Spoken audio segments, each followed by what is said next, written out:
మాంగళ్య జ్యువెల్స్ వారి కొత్త బ్రాండ్ పూర్వి లైట్ వెయిట్ లో హెవీ డిజైన్ ఈ నవంబర్ 1 కుకట్పల్లిలో గ్రాండ్ ఓపెనింగ్ వివరాలకు సంప్రదించండి. నమస్కారం. నవంబర్ 3న కార్తీక సోమవారం వస్తుంది. కార్తీక సోమవారం అంటే భక్తులందరూ కూడా పొలోమని గుడికి వెళ్ళిపోతాం. కానీ అసలు ఆ రోజు మనం పాటించవలసిన నియమాలు, చేయవలసిన ఆరాధన ఏ విధంగా ఉండాలి మనకు తెలియజేయడానికి ప్రముఖ ఆస్ట్రాలజర్ బ్రహ్మశ్రీ నందిబట్ల శ్రీహరి శర్మ గురుగారు ఉన్నారు. నమస్తే గురుగారు. వాగర్థావివ సంపృక్తౌ వాగర్థ ప్రతిపత్తయే జగతః పితరౌ వందే పార్వతీ పరమేశ్వరౌ ఆదిత్యాయ చ సోమాయ మంగళాయ బుధాయ చ గురు శుక్ర శనిభ్యశ్చ రాహవే కేతవే నమః. శృంగేరి జగద్గురు పీఠాధిపతులకి, కంచి పీఠాధిపతులకి నమస్కారములు తెలియచేసుకుంటూ కార్యక్రమాన్ని ప్రారంభిద్దాం. గురుగారు, కార్తీక మాసం అంటే హరికేశవులు ఇద్దరికి చాలా ప్రీతికరమైన మాసం కాబట్టి ఆలయాలన్నీ కిటకిటలాడుతూ ఉంటాయి. ముఖ్యంగా సోమవారం శివాలయాలు అయితే అసలు విపరీతంగా జనాలు ఉంటారు. కానీ మనం వెళ్ళినప్పుడు ఊరికే అలా దండం పెట్టుకుని రాకుండా, అర్చనాది కార్యక్రమాలే చేయించుకోకుండా అసలంటూ ఏం చేయాలి, ఎలాంటి ఆరాధన చేయాలి ఒక్కసారి గుర్తు చేయండి గురుగారు. తప్పకుండానమ్మా. కార్తీక సోమవారం అంటే అందరికీ గుర్తొచ్చేది దీపదానము, సాలగ్రామ దానము. వీటితో పాటుగా కార్తీక సోమవారాలు నియమాన్ని పాటించడం అని అందరికీ తెలిసిందే, ప్రేక్షకులకు అందరికీ కూడా. అసలు కార్తీక సోమవారం వ్రతం అనేటువంటిది ఎలా చేయాలి అని అంటే, ఆషాఢ మాసంలో వచ్చే మొట్టమొదటి సోమవారం నుంచి మొదలుకొని కార్తీక మాసం ఆఖరి సోమవారం వరకు నియమాన్ని పాటిస్తూ, అంటే ప్రతి మాసంలో వచ్చే సోమవారాన్ని నియమాన్ని పాటిస్తూ ఈ విధంగా కార్తీక మాసం వరకు చేసేదే కార్తీక సోమవార వ్రతము అని అంటారు. అంటే ఏం చేయాలి గురుగారు నియమం అంటే? తప్పకుండా. అయితే ఇప్పుడు ఎట్లాగో చాలా మంది ప్రేక్షకులు ఆషాఢ మాసం దాటిపోయింది కాబట్టి సశాస్త్రంగా చేయాలంటే వచ్చే సంవత్సరం వరకు వేచి చూడాలి. కానీ ఈ ఉన్నటువంటి కార్తీక మాసంలోనైనా కానీ ఈ వ్రతాన్ని గనక ఆరాధన చేసినట్లయితే తప్పకుండా శివానుగ్రహం కలుగుతుంది. కార్తీక సోమవారము యొక్క విశిష్టత పరమేశ్వరుని అనుగ్రహం. ఎందుకంటే శివాజ్ఞ లేనిదే చీమైన కుట్టదు.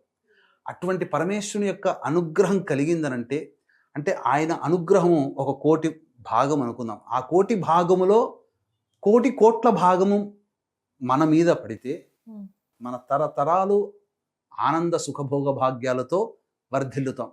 అందులో సందేహం లేదు.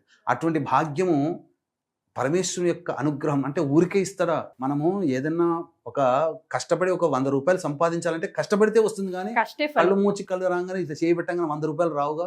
మరి అటువంటిదే ఇంత ఉన్నప్పుడు పరమేశ్వరుణ్ణి మనం మెప్పించాలంటే ఎంత నియమాన్ని పాటించాలి. ఇక్కడ భక్తిని ప్రదర్శించడం కాదు, భక్తి భావంతో ఉండడమే అని చెప్పవచ్చు. కాబట్టి కార్తీక సోమవారం రోజున ప్రధానంగా పరమేశ్వరుని యొక్క అనుగ్రహాన్ని పొందే ప్రయత్నం చేయాలి. ఈ యొక్క 3వ తారీఖు 2వ కార్తీక సోమవారం అయింది. బ్రహ్మముహూర్త కాలంలోనే నిద్ర మేల్కొని బ్రహ్మముహూర్త కాలంలోనే స్నానం ఆచరించాలి.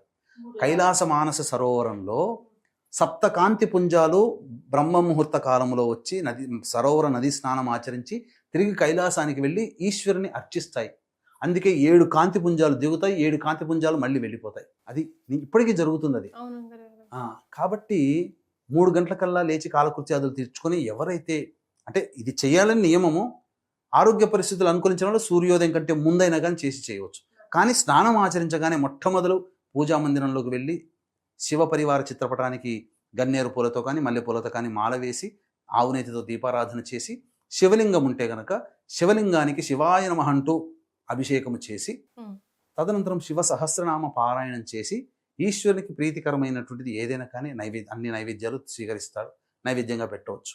ఇక ఉషః కాలములో సూర్యోదయం కంటే ముందు, సూర్యుడు రాకముందు ఎరుపు వర్ణం ఉంటుంది కదా, ఆ సమయంలో తులసి చెట్టు దగ్గర చక్కగా శుద్ధి చేసుకుని స్వస్తి గుర్తు, శంకుచక్ర గుర్తులు వేసి, అష్టదళ పద్మం వేసి, అన్నిటి దగ్గర గంధ పుష్ప అక్షతలతో పూజ అలంకరణ చేసి, ఆ అష్టదళ పద్మ మధ్యములో దీప ప్రమిదను ఏర్పాటు చేసుకొని 3 ఒత్తులు వెలిగించి విష్ణు సహస్రనామ పారాయణం చేసి 2 అరటిపండ్లు, ఆవు పాలు లేదా దానిమ్మ పండు నైవేద్యంగా పెట్టాలి. ఈ సోమవారం అంతా కూడాను ఉపవాస నియమాన్ని పాటించాలి. ఆకలికి ఉండలేనటువంటి వాళ్ళు పాలు, పండ్లు, ఇతర పదార్థాలు తినవచ్చు. ఇక సంబంధించి సాయంకాల ప్రదోషకాల సమయానికి చేరుకొని ప్రధానంగా శివాలయంలో, విష్ణు ఆలయంలో చేరుకొని ఏం చెయ్యాలి ఆ రోజున అనేటువంటిది, అంటే ఒక చిన్న పరిహారం ఉందమ్మా, అది చెయ్యాలి. అలాగే కార్తీక సోమవారం రోజున కాలసర్ప దోషాలతో బాధపడేటువంటి వాళ్ళు శని దోషం, ఇప్పుడు శని మీనరాశిలో ఉన్నాడు కాబట్టి మేష మిథున కర్కాటక సింహకన్య వృశ్చిక ధనస్సు కుంభ మీనరాశిలో జన్మించినటువంటి వారికి శని దోషం. సకల పాపాలు గత జన్మ కర్మదోషాలు తొలగిపోయి ఈ జన్మలలో మనం చేసే ప్రతి ప్రయత్నంలో విజయం పొందాలి అని అంటే ఈ యొక్క కార్తీక సోమవారం 3వ తారీఖు రోజున అద్భుతమైనటువంటి సంయోగం ఉంది. ఏం చేయాలో తెలియజేస్తానమ్మా. వీక్షించేటువంటి ప్రేక్షకులు కూడా జాగ్రత్తగా ఈ యొక్క వీడియోను వినండి, 100 మందికి తెలియచేయండి. 10 మంది ఆచరిస్తే ఆ 10 మంది ఆచరించినటువంటి పుణ్య ఫలితంలో భగవంతుడు మీకు కొంత ఇస్తాడు. అలాగే ఈ కార్తీక పౌర్ణమి నవంబర్ 5వ తారీఖు సందర్భంగా కార్తీక పౌర్ణమి వెళ్ళిన మరుసటి రోజు పద్మక యోగం ఉన్నటువంటి 6వ తారీఖు రోజున మధ్యాహ్నం 3 గంటలకి మన పీఠం ఆధ్వర్యంలో జాతకరీత్యా కలుగు విద్య, వివాహ, ఉద్యోగ, దాంపత్య, అనారోగ్య సమస్యల నివారణకి శని మీనరాశిలో సంచారం చేస్తున్న కారణం చేత మేష మిథున కర్కాటక సింహకన్య వృశ్చిక ధనస్సు కుంభ మీన రాశుల్లో జన్మించినటువంటి వారికి ఈ అక్టోబర్ నవంబర్ నెలలో రవి శుక్ర బుధ గురుగ్రహాలు మారిన కారణం చేత 12 రాశుల వారికి కూడా సమస్యలు, ఇబ్బందులు తప్పవు. కాబట్టి ఇట్టి దోష నివారణార్థమై 6వ తారీఖు రోజున మధ్యాహ్నం 3 గంటలకి సర్వదోష నివారణ పూజలు, హోమాలు జరిపించి శక్తిపాతం చేసినటువంటి కరుంగలి మాల ఇవ్వడం జరుగుతుంది. 6వ తారీఖు రోజున మధ్యాహ్నం 2 గంటల లోపల మీరు గోతనామాదులు నమోదు చేసుకోవచ్చు. స్క్రీన్పై కనిపిస్తున్న నెంబర్కి కాంటాక్ట్ చేయండి. ఇక ప్రధానంగా ముందుగానే ఆ రోజు శివనామస్మరణ అంతా కూడా చేసుకుంటూ మధ్యాహ్నం నిద్రపోకుండా ఉండి ప్రదోషకాల సమయానికంటే ముందే కాలకృత్యాదులు తీర్చుకొని ఆ లోపల మారేడు పత్రాల మాల, తులసి మాల తీసుకోవాలి. ఇవి తీసుకొని ఒక పక్కన దేవాలయంలో పక్కన పెట్టి ముందుగా నవగ్రహాల చుట్టూ శివాయ నమః అంటూ 27 ప్రదక్షిణలు చేసిన తర్వాత శివాలయంలో కాబట్టి శివలింగం దగ్గరికి వెళ్ళి తులసి మాలని అక్కడ పెట్టి శివలింగం స్థానంలో పెట్టి అర్చన జరిపించుకొని ఆ శివలింగం దగ్గర పెట్టినటువంటి తులసి మాలని తీసుకొని అక్కడ పెట్టిన తర్వాత దీప ప్రజ్వలనం చేయాలి. దీప ప్రజ్వలనం చేసి ఆ యొక్క గోపురం దగ్గర, గర్భగుడి దగ్గర లేదా బయటనే కానీ దీపాలు వెలిగించే స్థానంలో దీపం పెట్టి దీప ప్రజ్వలనం చేసిన తర్వాత దీపదానము, ఉసిరిక దానము, సాలగ్రామ దానము చేయాలి. అవకాశం ఉంటే ఏదైనా చేయొచ్చు.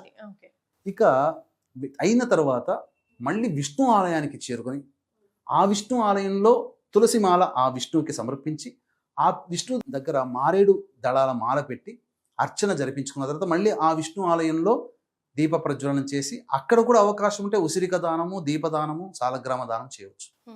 తరువాత ఆ మారేడు దళాల మాల తీసుకుని వచ్చి ఈశ్వరికి అర్పించాలి. ఈ విధంగా కనుక చేసినట్లయితే శివకేశులకి అనుగ్రహం సంపూర్ణంగా కలుగుతుంది. మరి ఒక గొప్ప విశేషం ఏంటంటే ఈ కార్తీక సోమవారము ఉత్తరాభాద్ర నక్షత్రము, త్రయోదశి తిథి మరియు సోమవారం అయింది. ఎంత గొప్ప కలయిక వచ్చిందనంటే ఉత్తరాభాద్ర నక్షత్రం శని భగవానుడి యొక్క నక్షత్రం, మీన రాశిలో ఉంటుంది, అది గురు రాశికి. కాబట్టి జ్ఞానాన్ని ప్రసాదించేటువంటి స్థితి. ఇక త్రయోదశి తిథికి అధిపతి రుద్రుడు, సోమవారం ఎలాగో ఈశ్వరుడే కదా. కాబట్టి ఈ రోజున ఉదయం 7:30 నుంచి 9 గంటల వరకు రాహుకాలం ఉంటుంది.